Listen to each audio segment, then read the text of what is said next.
여러분들이 지금 이제 호기심을 가지고 궁금한 것에 대해서 꼭 여러분들이 꿈을 갖다가 찾아갔으면 좋겠어요.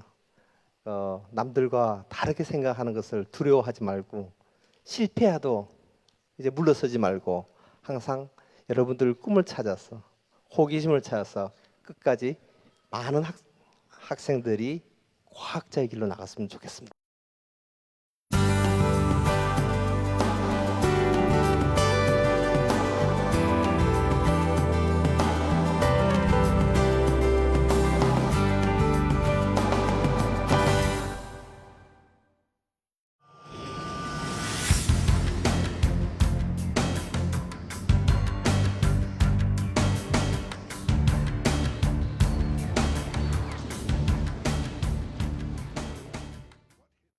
사실은 어떻습니까? 저기 지구에 만약에 충돌을 해요. 네. 행성이 그럼 굉장히 위험한 겁니까? 어떻습니까? 당연히 위험하죠. 아, 그리고 그래요? 네. 행성은 생각보다 소행성은 지구에 자주 떨어져요. 아, 자주 떨어져요. 그래서 이게 계산하는 공식이 있는데요. 천체가 지구에 떨어질 확률은 그 물체의 세제곱수에 반비례한다. 쉽게 말하면 큰 건 자주 안 떨어지지만 작은 건 자주 떨어지고요. 예. 지름 한 5m 정도의 물체라면 1년에 한 번꼴로 지구에 떨어진다고 해요. 5m 정도가 1년에 한 개꼴로 떨어져요? 네. 그럼 엄청나게 위험한 거 아니겠습니까, 네, 지금? 사실은 그게 대부분은 그 지구의 대기층을 통과하면서 불타버리기 때문에 크게 위험하지는 않고 그게 떨어지는 게 여러분 눈에 보이면은 이제 운석이 되겠죠. 그 남아 있는 게. 그러면 그게 한 돈으로 한 몇 억씩 되는 뭐 그런 건가요? 아, 그렇진 않고요.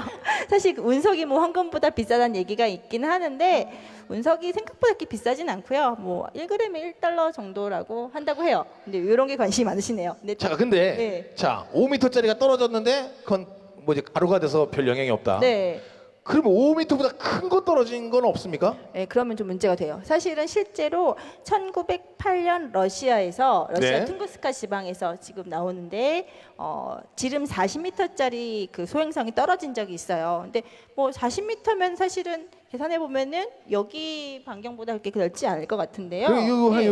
요만한 요 반만한. 근데 이게 떨어지는 충격이 얼마나 컸냐면 TNT 5만 톤 정도라고 했는데요. 이것을 환산하면 히로시마 원자폭탄의 250배 정도의 위력이었다고 해요. 그러다 보니까 저 뒤에 예, 당시 보시면 아시겠지만요. 이게 지금 운석이 떨어져서 행성이 떨어져서 소행성이 떨어지고 나무가 쓰러졌는데 이때 나무가 한 8천만 그루 정도가 넘어졌고요. 네. 사방 2,000제곱미터의 그 숲이 완전히 불타서 없어졌는데 다행히 이곳은 사람이 거의 살지 않는 오지라서 사실 우리가 별로 이것을 인식을 못해서 그렇지 이게 한번 떨어지면 어마어마한 재앙이 될 수도 있다는 그럼 거죠. 이제 우리가 운 좋게 러시아 오지에 떨어져서 다행이지. 네. 이게 만약에 도시에 떨어진다면 예, 근데 과학자들은 더 끔찍하게 생각하는 건 뭐냐면요. 이게 바다에 떨어졌을 경우에요.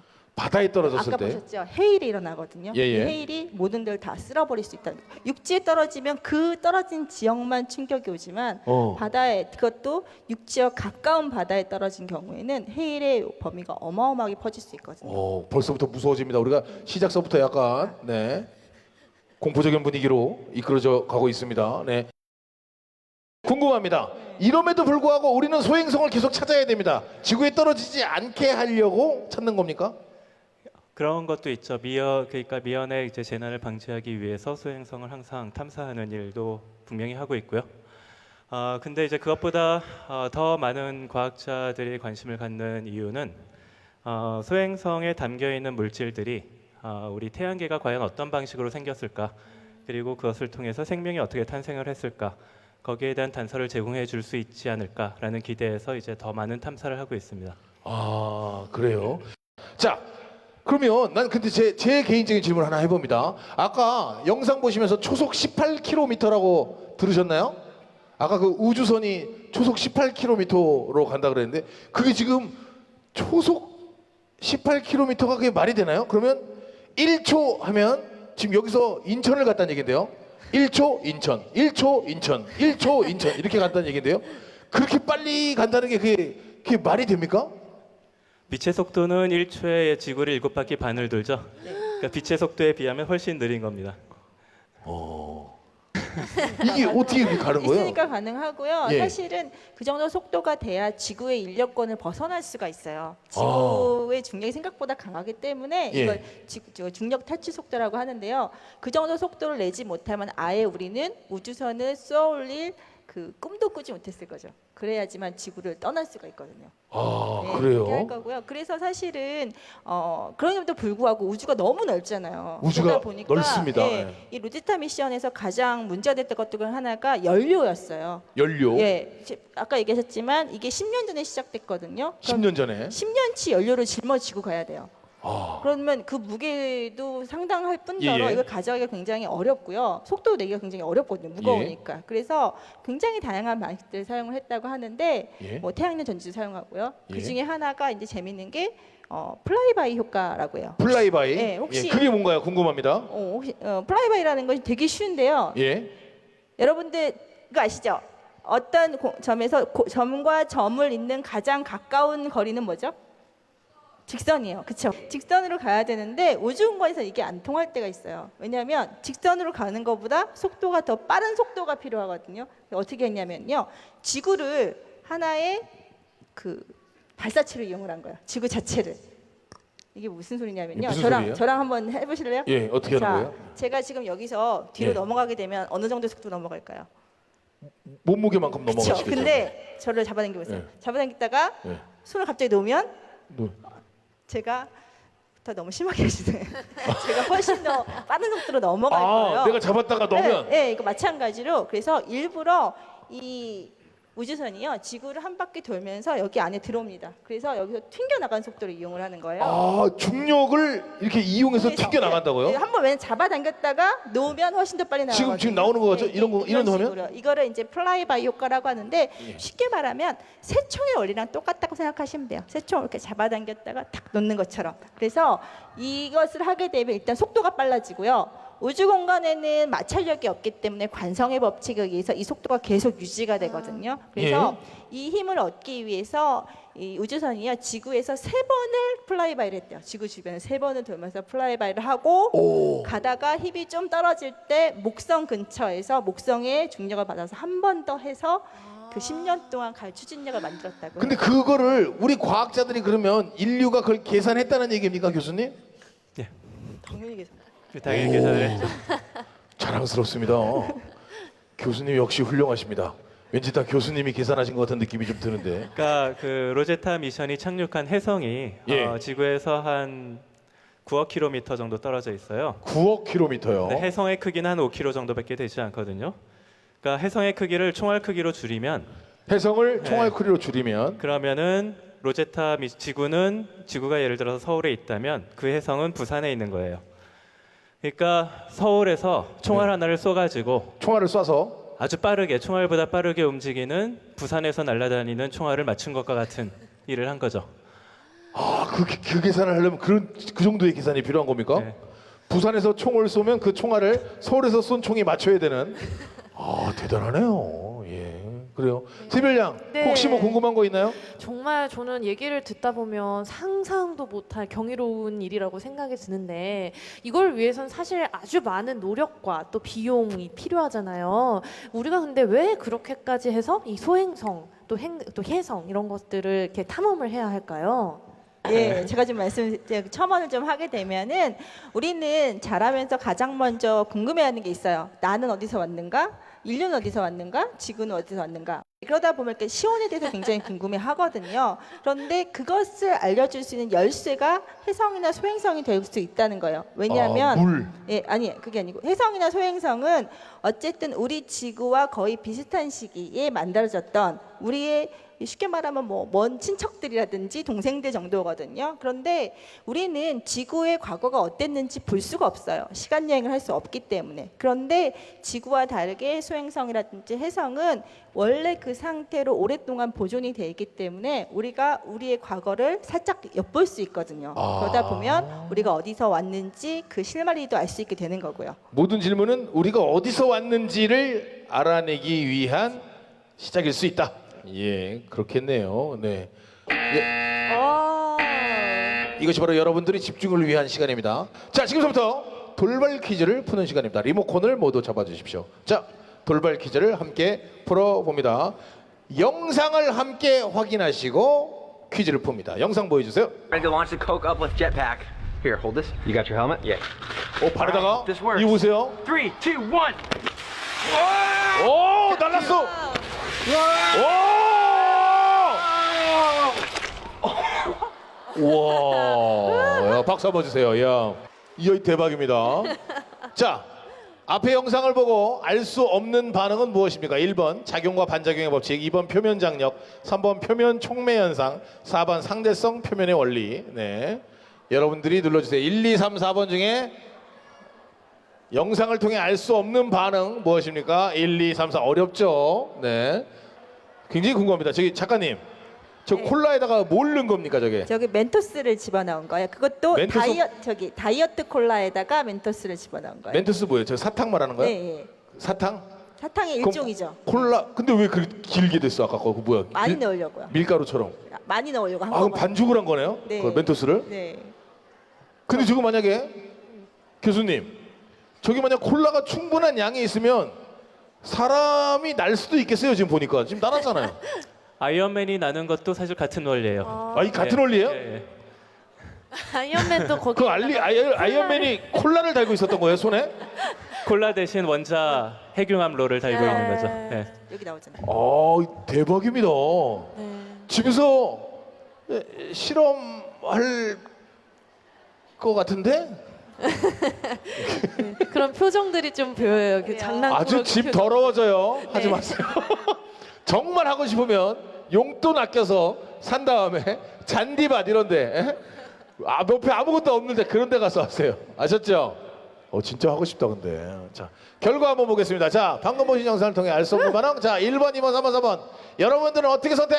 작용 반작용 38%, 표면 장력 우와, 127명 39%, 표면 촉매 현상 64%, 상대성 표면의 원리 30%. 지금 헷갈리는데요. 네.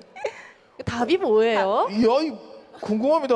네. 방금 보신 영상을 통해 알 수 없는 반응은 자 무엇입니까, 작가님? 답은 4번입니다. 4번 상대성 표면의 원리.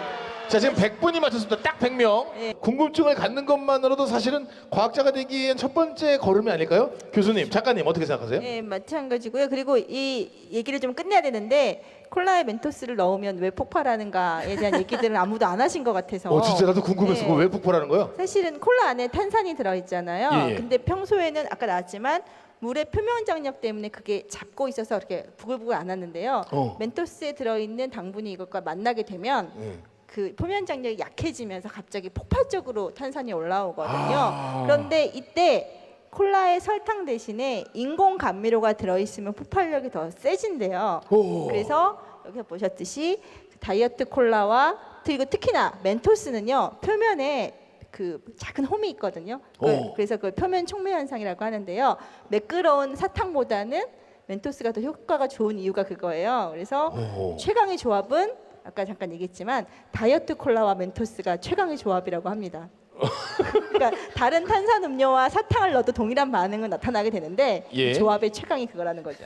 그래서 오늘 다 가서 다 해보실 것 아니 같아요. 저기 사실 우리 아들도 앉아 있는데 예. 이걸 안 들었으면 좋겠어요. 카톡이 왔는데요. 카톡이 왔어요. 카톡이 왔어요. 네. 별게 다 있죠, 우리 오늘 소통을 하기 위해 여러 가지 준비되어 있습니다. 자, 사이언스 톡톡 메시지가 도착하였습니다. 첫 번째 거부터요. 네. 질문이 와 있네요. 여러분들이 카톡으로 주신 거예요. 자, 순수 과학으로도 돈을 벌 수 있나요? 치킨집에서 닭 튀기는 사람이 더 많지 않을까요? 무학중학교 김재현, 함기훈 올림 하시는데 이런 질문을 제가 어떻게 대답해야 될지 모르겠는데, 자, 순수 과학으로도 돈을 벌 수 있나요? 라는 질문. 과학자가 배고프지 않나요? 라는 질문처럼 느껴지고 굉장히 그 과학 한국을 만들려는 우리들에게는 좀 서글픈 질문이기도 한 것 같습니다. 순수 과학을 하신 분 중에 그래도 부유하게 살고 계신 윤 교수님이 얘기해 주십시오.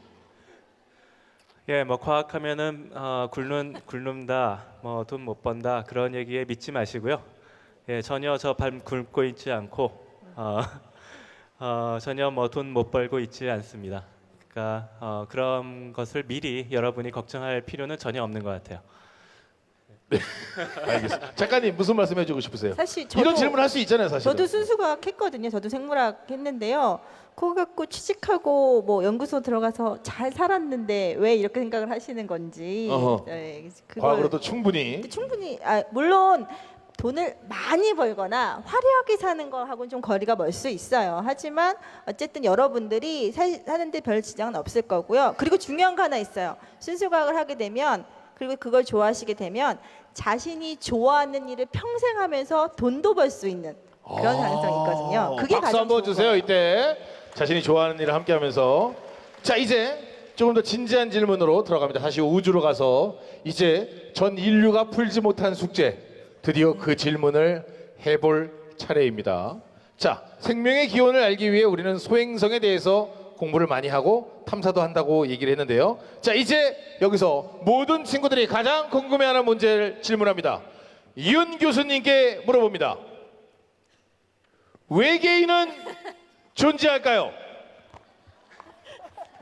라는 질문에 정말 사실 이게 굉장히 과학자로서 애매하시잖아요 지금. 그래서 여러분들의 생각을 묻습니다. 리모컨을 준비해 주십시오. 외계인이 있다고 생각하면 1번. 무슨 소리야? 외계인은 없어. 2번. 외계인이 있으면 1번, 외계인이 없으면 2번. 네. 자, 눌러주세요. 과연 외계인은 존재할까요? 여러분들은 어떻게 생각하실지. 분명히 외계인은 없지만 이계인은 존재한다고 우리 이계인 선배님께서 얘기해 주신 적이 있는데요. 네. 외계인은 존재합니까? 존재하지 않습니까? 결과 존재한다. 79%. 존재하지 않는다. 74%. 교수님, 이 지금 외계인이 있을까 지금 아주 궁금한데.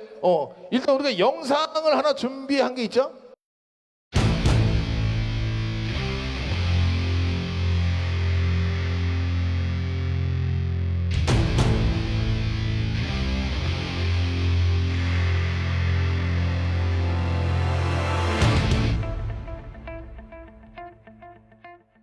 요거 외계인하고 무슨 관계가 있나요 지금? 예, 외계인이 있는지 없는지를 알려면 일단 과연 우주가 생명이 살만한 곳인가 아닌가 그거를 먼저 알아야 되잖아요. 그래서 지금 방금 케플러 위성이 하는 일도 과연 지구와 같이 생명이 존재할 만한 행성이 저 우주 밖에 존재하는가 그거를 탐사하는 위성이고요. 또 한국에서도 외계 행성체를 찾는 연구가 굉장히 활발하게 진행 중인데요. 한국천문연구원의 KMT-NET이라는 프로젝트가 있습니다. 그걸 통해서도 이제 외계 행성체를 찾고 있고요. 근데 이제 구체적으로 그럼 어떤 일을 하는 것인가라고 할 때 가장 중요한 거는 생명이 존재하기 위한 필수적인 조건 중에 하나가 물이라고 생각을 해요. 물 분자 자체는 사실 우주에서 가장 흔한 분자 중에 하나입니다. 물 분자는 쉽게 만들어질 수가 있어요. 중요한 거는 물 분자가 있느냐 없느냐 그게 중요한 것이 아니라 물이 정말 액체 상태로 존재하느냐 아니면 고체 상태로 존재하느냐 기체 상태로 존재하느냐 그게 문제거든요. 우주에 물은 네. 많은데 네. 물이 액체로 존재하느냐. 그렇죠. 그러니까 생명이 존재하기 위해서는 지구에서처럼 물이 액체 상태로 존재할 수가 있어야 돼요. 근데 어떤 별에서 지구가 예를 들어서 지나치게 가까이 있다. 그러면 물 분자들이 다 증발을 해서 사라질 겁니다. 그러니까 수성 같은 게 그런 경우거든요. 그러니까 수성에는 아무런 기체가 없죠. 다 너무나 별에 가까워서 다 뜨겁게 다 증발을 해버렸고요. 또 명왕성처럼 지나치게 멀리 있다. 그러면 물이 다 얼어버리겠죠.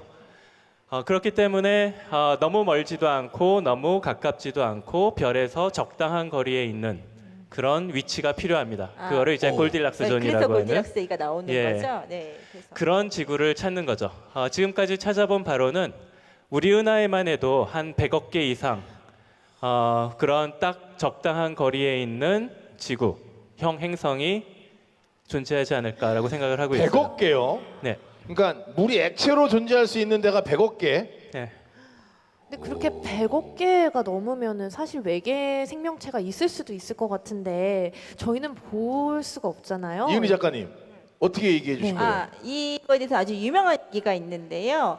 엘리코 페르미라고 이탈리아의 물리학자가 있거든요. 근데 이분은 이제 노벨상 수상도 하고 굉장히 천재 물리학자인데 어느 날 동료들이랑 점심을 먹다가 이런 얘기를 했대요. 동료들이 하는 말씀이 이분이 페르미. 네, 직관적으로 우주에는 생명체가 존재를 해야 된다. 예를 들어 칼 세이건도 이런 얘기를 했는데 이 넓은 우주 공간에 우리만 존재하는 건 너무 심한 공간의 낭비가 아니냐. 그래서 직관적으로 또는 논리적 기계에 따르면 존재할 수밖에 없다라고 열심히 토론을 하신 거예요. 100억 개나 되는데. 네, 그러니까 과학자들이 이제 과학자들 당연히 있어야 된다. 밥 먹으면서 이런 토론을 하는 거죠. 근데- 그런데 이 페렘이라는 분이 가만히 듣고 계시다가 똑같은 얘기를 하신 거예요. 그렇게 많으면 왜 나한테는 안 보이는 거지? 도대체 어디 있는 거지? 라는 얘기를 하신 거예요. 그래서 이거를 페르미 역설이라고 해요. 페르미의 역설. 네. 예. 페르미 역설이라고 해서요. 분명히 존재할 것 같은데 나는 그것을 한 번도 접해본 적이 없는 경우 이렇게 얘기를 하거든요. 그래서 페르미 역설이 나오는 이유는 크게 세 가지가 있어요. 예. 첫 번째, 당연히 없다. 없으니까 못 만나는 거다. 없기 예. 때문에 못 만나는 거다. 네, 그러니까- 말 됩니다. 네, 그러니까 이건 당연한 거고요. 두 번째는 있긴 있는데 외계인이 너무 위대해서 우리는 알 수가 없다라는 건데요. 이걸 이제 개미와 사람의 비유로 생각하시면 돼요. 개미가 이렇게 지나가는 거 여러분 많이 보셨죠? 그런데 그 개미를 한 마리 딱 집어서 딴 데 갖다 놓으면 이 개미는 지금 뭔가 일이 일어났지만 이게 왜 일어나는지 아마 전혀 모를 거예요. 오. 그런 마찬가지로 외계인은 존재해요. 그런데 그들은 너무 뛰어나고 위대해서 우리 바깥에서 이렇게 지켜보는 거죠. 마치 동물원의 동물들처럼. 그래서 우리는 그들을 볼 수 없다가 두 번째 이유고요. 세 번째가 가장 그럴듯하다고 하는데요. 네. 이건 뭐냐면요. 존재는 한다. 근데 그들과 연락할 방법이 없다라는 거예요. 멀어서? 예, 예, 너무 먼 거예요. 그러니까 멀어서? 존재하는 건 분명히 있을 것 같아요. 이 지구상에, 아니, 이 우주상에 존재하지 않을래 없을 수가 없는데 아까 얘기하셨지만 뭐 몇십억 킬로미터 이것도 굉장히 가까운 거리잖아요. 사실은 지구에서 가장 가까운 별이 4.6 광년 정도 떨어져 있대요. 4.6 광년. 예, 그러니까 빛으로 가도 그 정도 속도로 떨어져 있는데 거기까지 소통할 수 있는 방법이 어디 있는지 알 수가 없다는 거죠. 그러니까 어딘가에 존재는 하고 있지만 너무 멀어서 소통할 수 있는 방법이 없기 때문에 그들이나 우리나 서로 기다리고 있지만 만나지 못한다. 자, 개인적으로 물어봅니다. 새별양, 외계인의 존재를 믿습니까? 사실 오늘까지는 저는 외계인이 있을 수도 있겠구나라는 생각을 한 번도 안 해봤어요. 근데 이런 이제 영상들을 보고 얘기를 들어보니까 있을 수도 있겠구나. 있을 수도 있겠다. 생각이 네. 그냥 처음으로 들게 되네요. 네. 교수님은 어떻게 믿습니까? 있다고 믿습니까? 있으면 더 재밌을 것 같아요.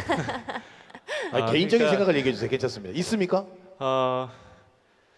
어딘가 있지 않을까 저는 그렇게 있다고 생각을 믿고. 합니다. 네. 예. 작가님 있습니까? 저도 세 번째 있는데 멀어서 못 올 못 올 뿐이지 것 같다라는 생각을 하고 있어요. 있을 네. 것이다. 네. 예. 그래요? 멀 수도 있지만 시기가 다를 수도 있을 것 같아요. 왜냐하면 사실 그렇죠. 우리의 문명이라는 것이 뭐 이렇게 오래되지 않았는데 지구는 한 50억 년이잖아요. 그러면 언젠가 있었을 수도 있고 이후에도 있을 수도 있지 않을까요? 교수님 이게 무슨 말씀이죠? 그러니까 지구인들하고 외계인들하고 커뮤니케이션을 하려면 아까 말씀하신 대로 동시대에 살고 있어야 되잖아요. 예예. 근데 지구가 사실은 외계인들하고 통신을 할 만한 문명을 갖춘 그런 과학기술 문명이 그다지 오래 지속된 게 아니거든요. 기껏해야 우리가 뭐 한 100년 어떤 통신 수단을 뭐 전파 같은 통신 수단을 사용한 게 100년도 채 안 되는 짧은 기간이란 말이죠. 그러니까 정말로 외계인들하고 우리가 통신을 할 수 있으려면 외계 문명이 최소한 뭐 1000년, 10,000년, 10만 년 이렇게 오랜 기간 동안 고등 문명으로 존재해야 비로소 우리가 기대를 해볼 수가 있는 거죠. 그런 문명이어야만 비로소 외계인이 우리를 방문할 수 있을 것이다. 지금 과학자들이 얼마나 대단한지 영상이 준비되어 있는데요. 드레이크 방정식이라고 합니다. 한번 화면으로 보시죠. 이게 무슨 얘기죠? stars of planets, and those planets likely to develop life. N equals R times FP times NE times FL times FI times FC times L. 지금 시트콤의 한 장면 같은데. 네. 아무도 웃질 않아서 지금 뭐 말을 워낙 빨리 하니까 재밌는 것 같긴 네. 한데 저런 게 있습니까? 저게 뭡니까? 예, 저게 이제 드레이크 방정식이라는 건데요. 그러니까 진짜 있는 거예요? 예, 있어요. 진짜 진짜로. 있어요? 예. 예. 페르미 역설을 설명하기 위해서 만들어낸 방정식이에요. 저걸 식으로 만들었다고요? 네, 그래서 총 7개의 변수가 그 방정식 항목이 들어가게 되고요. 미지수가 실제로 그런 지적 생명체, 그러니까 외계인이 존재할 확률을 구하는 방정식이에요. 그러니까 야, 그런 게 전체 별의 수 곱하기 행성을 가지고 있을 곱하기 행성의 생명체가 탄생할 확률 곱하기 실제 생명체가 탄생할 확률 곱하기 오. 지적 생명체가 나올 확률 그만 곱하기. 곱하세요. 그래서 7개인데요. 사실 어려워. 이게 되게 쉬울 수도 있고 되게 어려울 수 있어요. 왜냐하면 이게 전부 다 곱하기잖아요. 그러니까 하나만 0이라도 답은 0이거든요. 근데 여기서 하나라도 0이 아니어야지, 그러니까 모두 다 0이 네. 아니어야지 어쨌든 답이 나오는 공식인데 여기서 가장 0이 될 확률이 높은 게 아까 새벽 시간 말씀하셨듯이 그 문명권이 존재하는 기간이 우리랑 겹칠 확률이에요. 아. 왜냐하면 우리도 실제로 지구의 나이는 50억 살 정도 된다고 네. 하지만 인류의 나이는 600만 년이고 그다음에 문명의 나이는 1만 년이고 통신기술의 나이는 100년이거든요. 그런데 이 100년이 다른 행성의 50억 년 중에 100년과 겹칠 확률 이건 정말 낮거든요. 네. 그러다 보니까 이게 중요한 거죠. 일단 계속해서 어려운데요. 머리가 좀 아프니까요. 여러분들이 좋아할 만한 순서를 준비했습니다. 우리 박세별 양이 준비해 주셨는데요. 세별 양, 네. 오늘 어떤 이야기를 함께 해줄 겁니까? 사실은 이렇게 천문학 콘서트에서 제가 음악을 하는 사람으로서 어떤 노래를 할 수 있을까, 또 어떤 얘기들을 들려줄 수 있을까 고민을 하던 차에 윤성철 교수님께서 저에게 너무 아름다운 얘기를 들려주셨어요. 바로 케플러의 법칙. 케플러. 네, 들어보셨나요? 지금 들어봤습니다. 케플러. 그래서 네, 교수님께서 설명 좀 해주세요. 네, 케플러 법칙이라는 게 뭐냐면은 그 행성의 주기요, 공전 주기의 제곱하고 태양과 행성까지의 거리의 세제곱이 비례한다라는 법칙인데요. 케플러는 원래 행성의 궤도가 원이라고 생각을 했어요.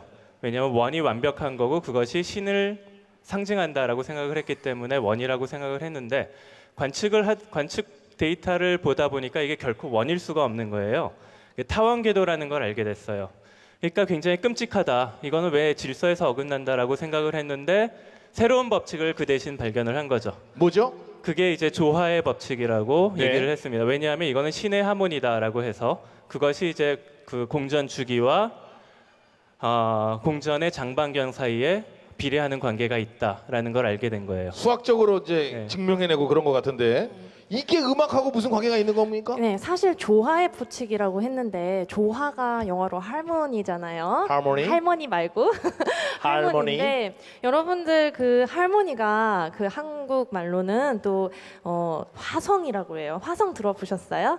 예, 화성. 그 멜로디, 리듬, 화성, 음악의 3요소 다 들어보셨죠? 그래서 사실 케플러가 얘기하고 싶었던 거는 이 우주라는 것 그리고 이렇게 천체들이 도는 것이 다 신이 연주하는 음악이다라고 얘기를 했던 거예요. 너무 아름답지 않나요?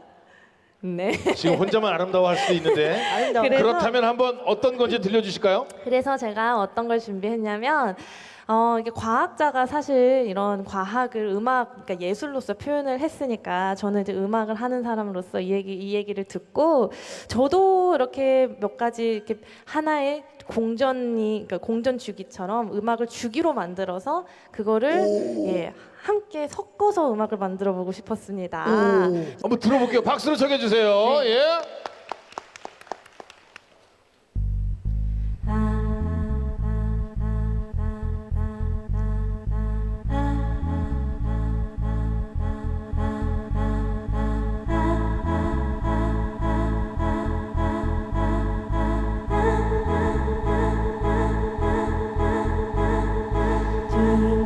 Twinkle, little star.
감사합니다. 재밌게 들으셨어요?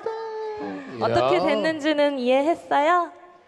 여기, 예. 네, 여기 그림들 보시면 그것도 제가 내는 소리에 따라서 생성들이 생기기도 하고 변하기도 하고 그랬죠. 오. 네, 재밌었어요. 아우 너무 좋았습니다. 진짜 환상적이었어요. 박수 한번 좀 크게. 감사합니다. 우리 패널 여러분들에게 마지막으로 한 말씀씩 좀 여쭙고 마무리를 좀 할까 하는데요. 어떠신지요? 자, 먼저 우리 새별양 네. 오늘 어땠어요? 같이 많이 배운 것 같아요. 그리고 지금까지 잊고 있었던 우리 지구를 사랑하고 우리 우주를 사랑하고 이렇게 어떤 전 인류애적인 마음을 품게 되고 또 너무 즐겁고 또 행복한 시간이었습니다. 감사합니다. 맞습니다. 자, 박사님, 교수님 어떠셨습니까? 예, 덕분에 저도 즐거운 시간 보냈고요. 우리가 세상을 바라보는 여러 가지 방식이 있는데 그 중에 하나가 종교일 수도 있고 예술일 수도 있고 음악일 수도 있고 그런데 과학을 통해서 또 바라보는 세상은 여러분이 지금까지 알았던 것과는 좀 다르게 색다를 수 있다라는 것을 여러분이 지금 조금이라도 느끼셨으면 저한테는 굉장히 감사하겠고요. 또 이렇게 좋은 시간 함께 해주신 여러분께 감사드립니다.